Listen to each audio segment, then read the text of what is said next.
We live in a world addicted to comfort, distraction, and fleeting pleasure. But we, seekers of truth, know there is a higher path, a path not for the faint-hearted. The Stoics walk this path, and so can we. To become unbreakable, we must embrace reality as it is, not as we wish it to be. Marcus Aurelius said, "You have power over your mind, not outside events. Realize this, and you will find strength." This is not a philosophy of excuses. It is a law of self-mastery. Today we take on 8 brutal Stoic laws that will rewire our minds and forge an inner fortress no chaos can breach. First law of absolute ownership. To embrace the law of absolute ownership is to stand in the cold light of reality and admit that we are the sole architects of our inner world. Every destructive emotion, anger, fear, envy, despair, is not inflicted upon us by circumstance, by fate, or by the betrayal of others.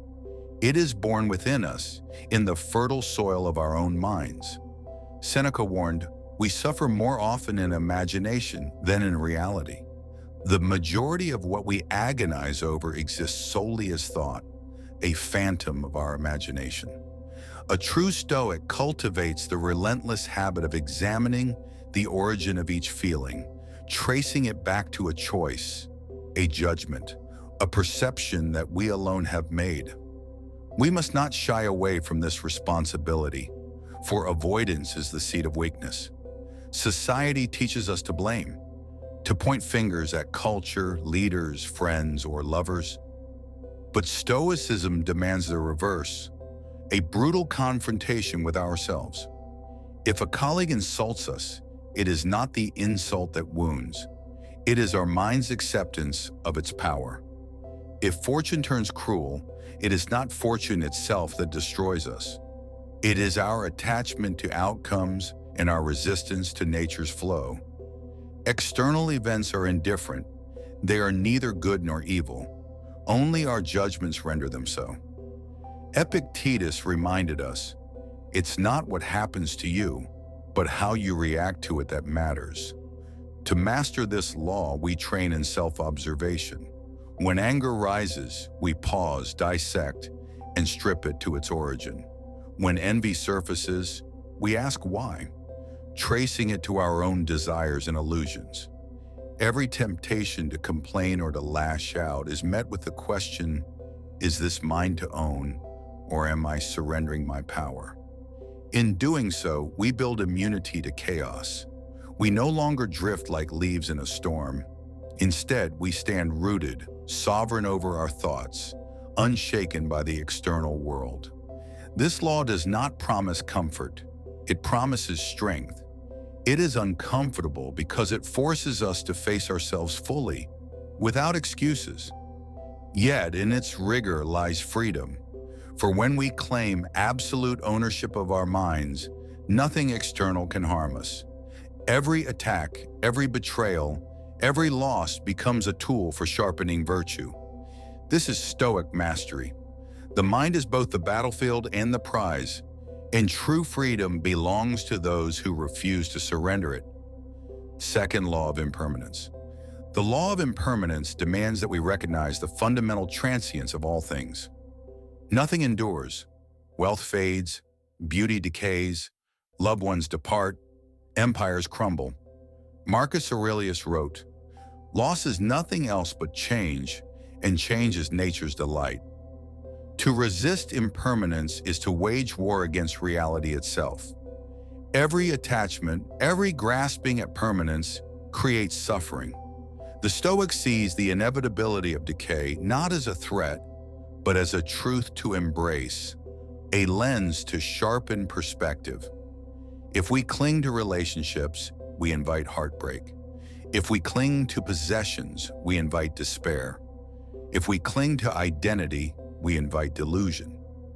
To internalize impermanence is to cultivate a deep serenity in the face of change. The storms of life no longer intimidate us because we understand that all is fleeting, all is provisional, all is indifferent.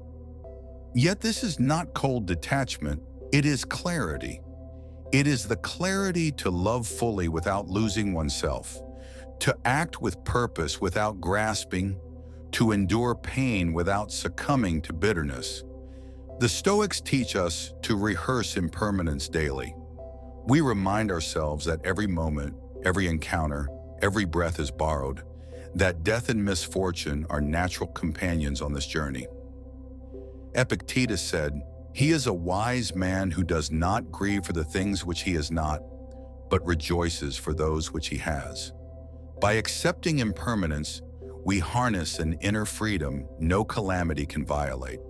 We do not pray for life to pause or for fortune to favor us. We prepare our minds to navigate the currents of change with composure. Impermanence transforms fear into vigilance, attachment into appreciation, and despair into acceptance.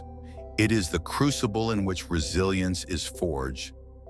We who adopt this law do not tremble at endings. We understand that endings are beginnings, that loss is opportunity, that death is the ultimate teacher. To live in alignment with impermanence is to live without illusion, fully awake to the fragile, magnificent, fleeting nature of all things. We do not escape suffering, we transcend it. In this truth, we find a power that surpasses the whims of fortune, the mind grounded in reality itself. Third law of emotional alchemy. The law of emotional alchemy teaches us that every emotion, no matter how raw or destructive, can be transformed into strength. Pain is inevitable, frustration is unavoidable, sorrow is universal. But in the Stoic worldview, these are not burdens, they are tools. Epictetus declared, "Men are disturbed not by things, but by the views which they take of them." Our task is to take the raw ore of emotion and refine it into virtue, into self-mastery, into clarity. Anger becomes patience, fear becomes courage, grief becomes wisdom.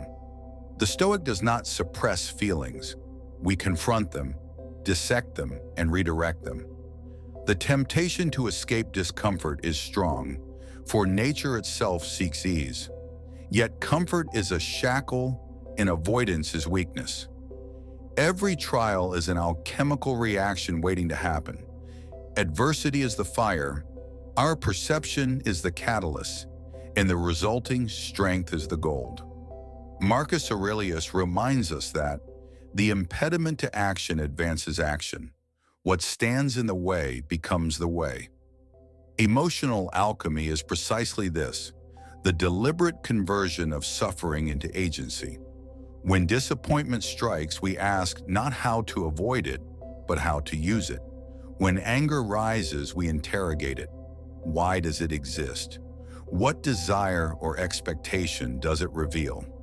And in that interrogation, the raw emotion is transformed into insight and fortitude. This practice is relentless.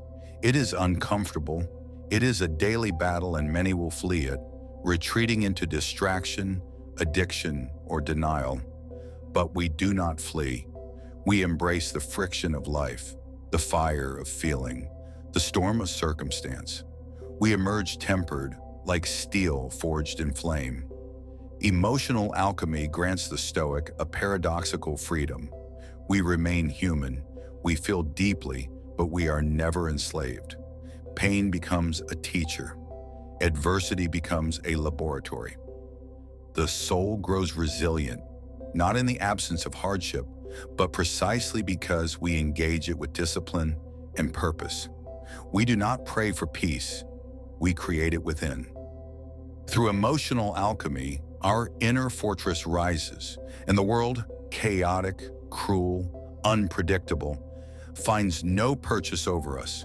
We become the transmuters, the alchemists, the masters of the internal realm. Fourth law of internal victory. External victories are fleeting, but internal victories are eternal. The law of internal victory insists that the greatest battle is not against enemies, fortune, or circumstance, but against the self. To conquer desire, to master impulse, to discipline thought. This is where true power lies. A Stoic does not ask, "Why me?" They ask, "What can I learn?" Marcus Aurelius wrote, "Waste no more time arguing what a good man should be. Be one."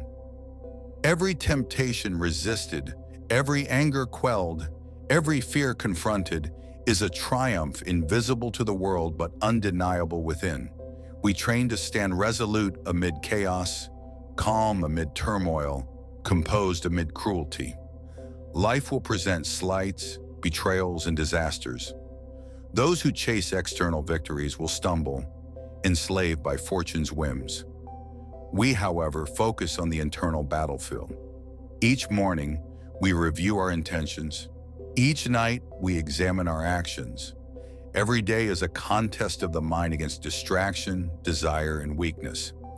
Epictetus instructed, "First say to yourself what you would be, and then do what you have to do." Internal victory requires relentless honesty, courage, and self-awareness. We must face our cowardice, our laziness, our attachment. Every weakness exposed is an opportunity for triumph. This is a labor of consistency, of patience, of enduring the friction of life without surrender. The external world may crumble, allies may betray, fortune may abandon, but the mind disciplined in internal victory is untouchable. Stoic strength is not flamboyant or visible. It is quiet, enduring, and sovereign. It is the mind that smiles calmly while others panic, the heart that endures while others despair, the soul that advances while the world collapses. By claiming internal victory, we transform adversity into growth, conflict into mastery, and existence into purpose. Nothing can defeat us except our own failure to cultivate ourselves. Fifth law of relentless discipline. Discipline is the forge of the Stoic mind. The law of relentless discipline commands that we structure our lives with unyielding rigor. We cannot rely on fleeting inspiration, fleeting motivation, or chance. We summon the will daily, repeatedly, without hesitation. Seneca said, "If a man knows not to which port he sails, no wind is favorable." The disciplined mind charts its course, ignores distractions, and endures discomfort. Every action, every ritual, every habit is an investment in mental sovereignty. We rise early, we train, we reflect, we resist indulgence, we endure what others flee. This is not about punishment, it is about mastery. By repeating small victories, resisting cravings, completing tasks, honing skill, we accumulate a power unseen by the weak. The world tempts us constantly with ease, pleasure, and distraction. To resist is uncomfortable. To persist is heroic. Marcus Aurelius reminds us that nature itself is discipline. The seasons turn, the rivers flow, the stars obey laws. We too must obey our inner laws. Discipline transforms character. Chaos may rage outside, but we cultivate order within. We do not rely on mood, we act. We do not defer, we commit. Every day without discipline is a day surrendered to weakness. Stoic discipline is patient, relentless, and invisible. Yet it constructs a fortress no fortune can breach. The mind, trained, calm, focused, and resilient, becomes an unassailable citadel. This is how we achieve endurance, freedom, and unbreakable purpose. Sixth law of radical honesty. The law of radical honesty demands that we confront ourselves without illusion. Self-deception is the heaviest chain. To grow, we must see our faults clearly, admit our cowardice, and face our limitations. Epictetus warned, "First say to yourself what you would be, and then do what you have to do." This begins with brutal self-reflection. What weaknesses guide my choices? Which desires enslave me?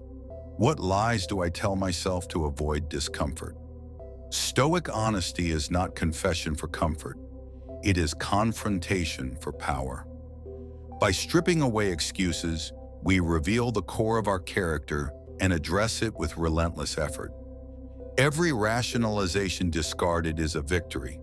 Every truth faced strengthens the mind. Without honesty, discipline collapses, virtue erodes, and internal victory is impossible. Honesty is the mirror in which we see reality unflinchingly. When we act with integrity, when we refuse to mask weakness with charm, we cultivate self-respect, clarity, and independence. Marcus Aurelius wrote, "Be like the cliff against which the waves continually break, but it stands firm and tames the fury of the water around it." Radical honesty is our cliff. The world may crash with chaos, deception, and temptation, but we endure, unshaken, uncorrupted, unwavering. Seventh law of courageous solitude. Courageous solitude is the arena in which the Stoic spirit grows. The crowd comforts, but it weakens. Conformity pacifies, but it enslaves. Marcus Aurelius observed, "Nowhere can man find a quieter or more untroubled retreat than in his own soul." In solitude, we face our thoughts, our weaknesses, and our desires without distraction. In this silence, we cultivate clarity and fortitude. We learn to stand alone, to rely on nothing external, to root our identity in reason rather than approval. The world may mock, abandon, or betray us. Solitude teaches us that no external validation is required. True strength is born in isolation, forged in reflection and tempered in discomfort. We confront our fears, desires, and illusions and emerge unshakable. Solitude is a crucible. We embrace it not for loneliness, but for the freedom it grants. Freedom to examine, to grow, to master, to become ourselves. In this law, courage and independence merge. We are no longer subject to the whims of the crowd, the noise of society, or the chaos of fortune. 8. Law of eternal perspective. The law of eternal perspective confronts the inevitability of death and suffering, demanding that we align our actions with the grand scope of life. Seneca wrote, "Let us prepare our minds as if we'd come to the very end of life. Let us postpone nothing. Let us balance life and death in each day." Mortality is constant. Suffering is inevitable. Yet rather than despair, the Stoic uses this awareness to act with purpose, to value virtue above comfort, and to endure hardship with clarity. We transcend trivial anxieties, ephemeral pleasures, and fleeting misfortunes. Every action is measured against the vastness of existence. This perspective tempers fear, cultivates courage, and illuminates the path of integrity. We do not waste time in resentment, indulgence, or complaint. We channel energy into what endures: virtue, wisdom, self-mastery. Death and misfortune do not weaken us. They sharpen us. The eternal perspective transforms every moment into an opportunity, every loss into teaching, every trial into training. By embracing it fully, we rise above the ephemeral and anchor ourselves in what truly matters. Closing. These are not gentle suggestions. They are laws. Laws that will grind away our illusions, silence our fears, and forge a mind that no storm can shatter. We are warriors of reason, alchemists of emotion, architects of our inner empire. Embrace discomfort, conquer desire, face death, step forward each day, unbroken, unshaken, unyielding. We are Stoics, and we are unstoppable.